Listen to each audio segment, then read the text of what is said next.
you always say to me, you changed my opinion on the debt utilization, having lines of credit, things like that. I mean, maybe we push that into how your mom was able to, put that line of credit in place that ended up getting a house and all, or whatever you're comfortable talking about there. But that No, was this is kind of, great. My mom still thanks every single day, Nick, because she wouldn't have had this opportunity to move in with my sister and help take care of her kids. And now I push that in the meeting last week, Nick. When you left, four people text me, "What's the PAL loan again?" Oh my God, I have to open this up immediately. And it's more of an education thing. People just don't know what they don't know. So it's not a judgment thing, but I truly feel that everyone should have a line of credit on their personal residence, and if they have vacation homes or investment properties, and then access to a PAL if they have a stock portfolio at the time. But the minimum, look, if you've been in a house for, let's just say a few years, especially in this market, you're going to have enough equity.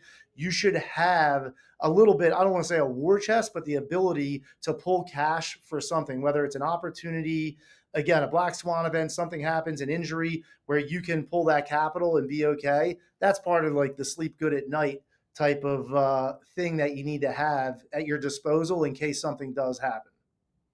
yeah. And I think dating back to some of those early conversations, just a lot of the perspective was, well, I'll just accumulate cash for like all of those different scenarios. And that doesn't always optimize everything. What ends up happening, you end up with, a slug of cash in your what should be investment account that's sitting there for kind of the what if of the future, where you need an element of that, but it doesn't need to be all of it, right? And so by utilizing kind of creative lending, whether it's the securities based lending, whether it's home equity lines of credit on real estate, you're really just kind of building yourself excess liquidity. You're building yourself a built-in insurance policy Yeah. so that if a rainy day happens or the right opportunity, I like to think about that from a positive light, the right opportunity, Right. hey, we're able to go get the property we wanted to, and not have to sell our primary and offer in cash without disrupting our whole portfolio and without sitting around for 5 years to save that amount of money that we may or may not have had the opportunity to invest.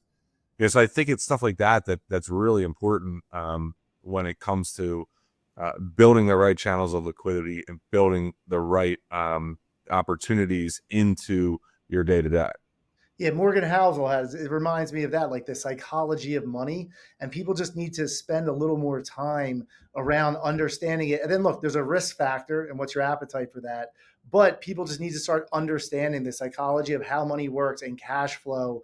And again, it's for nothing then we do a really poor job as a country in financial literacy.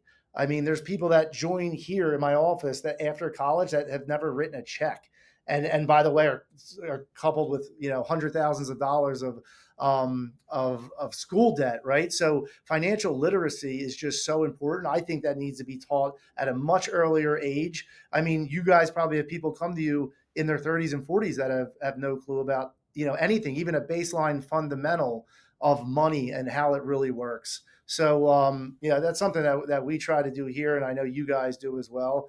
But for the future generations, man, financial literacy, it needs to be taught in high school.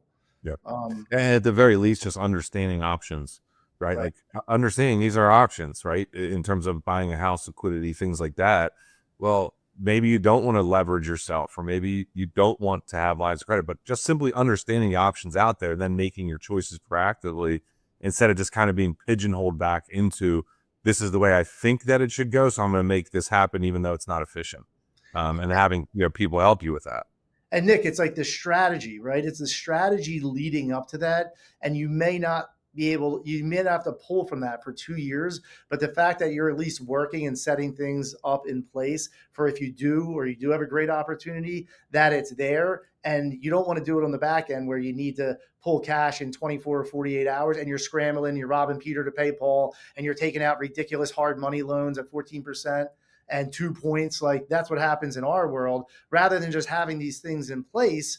And again, it allows a much more frictionless transaction or whatever that you need that money to do.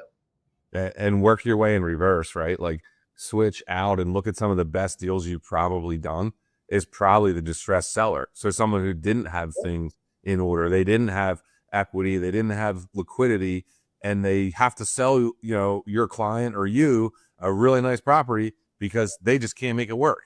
Right. Right. And so you flip to the other side of that and say, well, I don't want to be on that side of the table. Let's get it right, kind of start with. Yeah. Yeah. I couldn't agree with more. They make a rash decision and, it ends up not in their favor.